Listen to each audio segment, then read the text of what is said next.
I am from Karnataka, but all of us are part of a South Indian delegation of 130 people from different organizations, which includes Karnataka, Telangana, Andhra Pradesh, Tamil Nadu and Kerala.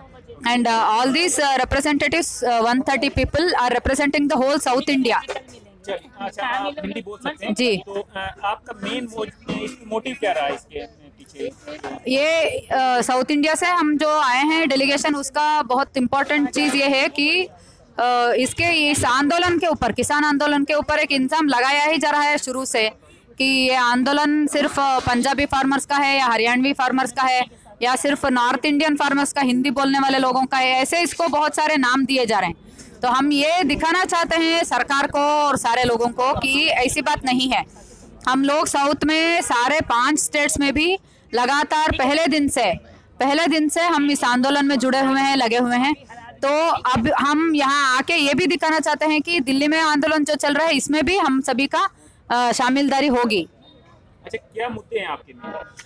5 मुद्दे हैं बहुत important. ये तीन जो पहले 3 मुद्दे जो हैं वो ऑलरेडी सभी लोग जानते हैं। 3 काले कानून जो है उनको वापस लेने वाला है। इनको हर एक हालत पर वापस लेना ही पड़ेगा। और चौथा वाला इम्पोर्टेंट मुद्दा है कि एमएसपी को ठीक तरह से कानूनी तौर पर लागू किया जाए, क्योंकि हम साउथ इंडिया से आते हैं तो आपको पता होना पड़ेगा कि साउथ इंडिया में एमएसपी यहाँ पर जैसे लागू होता है, जैसे प्रोक्यूरेशन होता है, वैसे वहाँ नहीं होता है। जहाँ जो उगाते हैं किसान उसका प्रोक्योरमेंट गवर्नमेंट नहीं करता।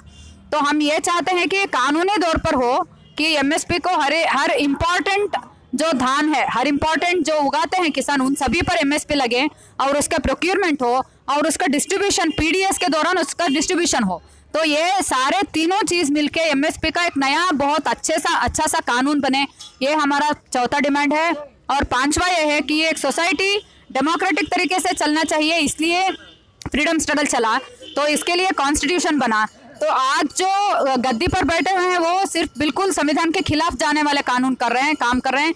तो हम चाहते हैं कि सोसाइटी संविधान के अनुसार डेमोक्रेटिक तरीके से चले, हर एक आम लोगों का जो अधिकार है वो कायम रहे। अच्छा, ये जो अभी यहाँ पे जो कानूनों को रद्द कर रहे हैं, ये चीज़ पहले से ही प्राइवेटाइजेशन पहले ही हो गया आपके एरिया में, तो उसकी जैसे खामियाजा भुगत रहे हैं आप लोग?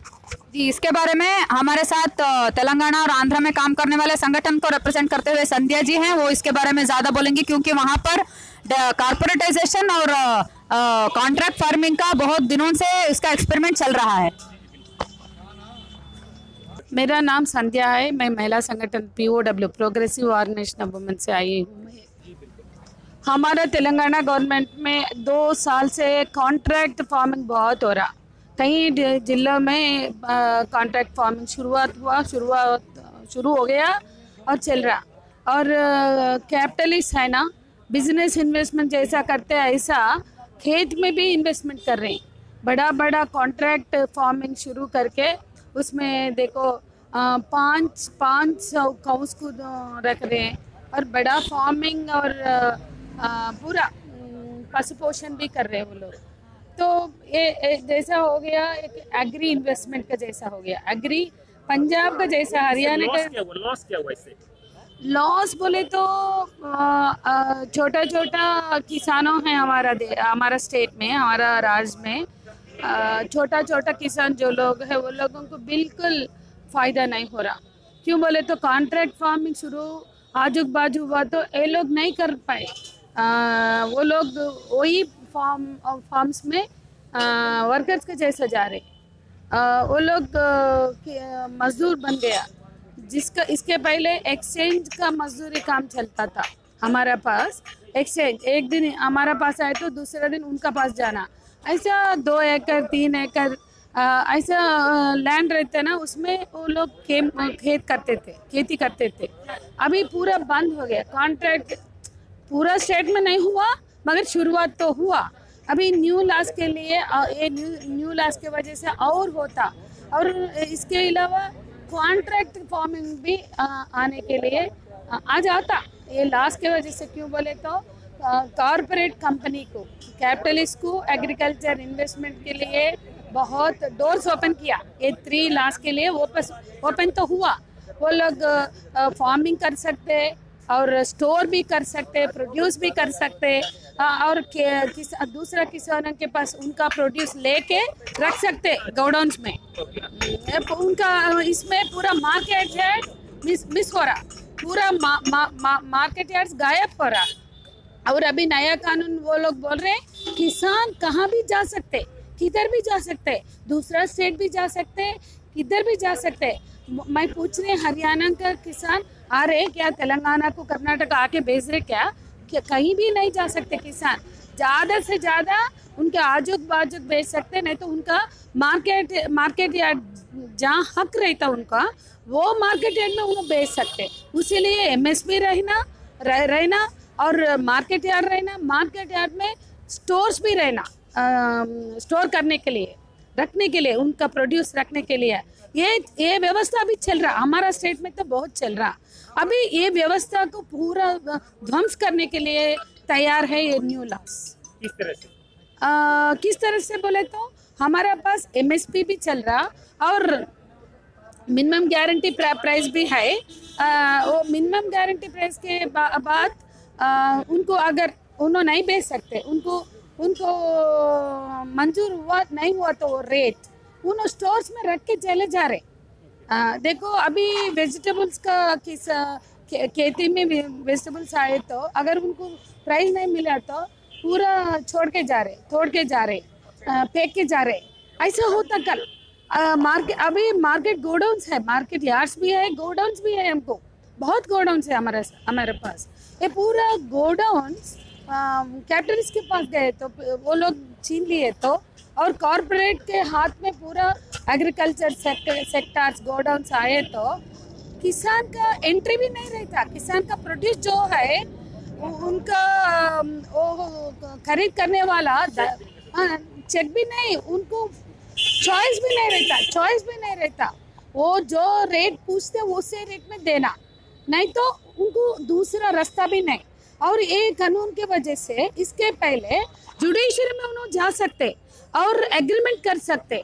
अगर किसान और खरीद करने वाला के बीच में एग्रीमेंट रहता, अभी एग्रीमेंट अगर तोड़े तो उल्लंघन करे तो कोर्ट को नहीं जाना। ये एक्ट में वो भी है, सिर्फ ऑफिसर के पास जाना।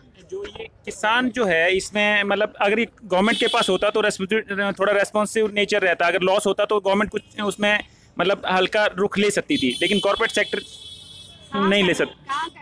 अभी सरकार हमारा सरकार क्या इम्प्लीमेंट कर रही है? बहुत है, हमको लॉस तो बहुत है, कानून तो बहुत है, इम्प्लीमेंट बिल्कुल नहीं हो रहा है देश में। अम्बेडकर कॉन्स्टिट्यूशन, अम्बेडकर लिखे सो कॉन्स्टिट्यूशन जो है इक्वल राइट्स दिए, हमको मिला क्या? हरियाणा में नहीं है, पंजाब में नहीं है, तेलंगाना में नहीं है, आंध्र प्रदेश में नहीं है। मैन एंड वुमेन इक्वालिटी नहीं है, कैस्ट इक्वालिटी नहीं है, तो कैस्ट, रिलीजियस, जेंडर इक्वालिटी हमको मिला क्या? आज तक नहीं मिला। ऐसा ही होता, कानून तो पेपर में बहुत अच्छा रखता मगर इम्प्लीमेंटेशन नहीं होता। ये नया कानून जो है वो आने के बाद वो इम्प्लीमेंटेशन का चांस भी नहीं है। पूरा लूप होल्स कॉर्पोरेट्स की तरफ से है, पूरा फ़ायदा कॉर्पोरेट की तरफ से है, किसान की तरफ कुछ भी नहीं है, फ़ायदा भी नहीं है, वो फ़ायदा उठा भी नहीं सकते। इन शॉर्ट ये कह रहे हैं कि अगर कानून व्यवस्था ठीक नहीं है तो कानून लाने का कोई हक नहीं है सरकार को, क्योंकि वो अपने कानून को इम्प्लीमेंट नहीं कर पाती है। तो मेजर ये लूप होल है, मेजर यही लूप होल है। हम बहुत देख लिया ना, हम बहुत देख लिए। किसी का हक ये लोग इम्प्लीमेंट नहीं कर सकते, हक को निभा नहीं सकते, हक को मान नहीं सकते। हक लेने के लिए लोग रेडी है मगर देने के लिए हमारा सरकार कभी भी रेडी नहीं है। तो जो सरकार है इसको एडमेंट कहते हैं यहाँ पे लोग कि ये जो है बिल्कुल मानती नहीं है, अपनी मनमर्जी चलाती है। आपके यहाँ पे भी ऐसा ही है? सब जगह ऐसा है, सरकार का तरीका वही है, सब जगह ऐसा है। या मोदी, रीजन क्या है इसके पीछे? रीजन क्या? Power exercise, they want power, उनको बस पावर मिलना चाहिए। पावर के लिए कुछ भी कर सकते। मगर आजकल कैसा हुआ, इसके पहले 20 साल के पहले सरकार बोले तो लोगों का बेनिफिट्स देख लेते थे, वेलफेयर देख लेते थे, थोड़ा वो दिए सो वादा निभाने के लिए ट्राई करते थे, मगर अभी सरकार पूरा पैसा खर्च करके लोग पावर में आ रहे। अब पावर में आने के लिए कमाने के लिए देख रहे, मगर हक को परिरक्षण करने के लिए कोई भी तैयार नहीं है।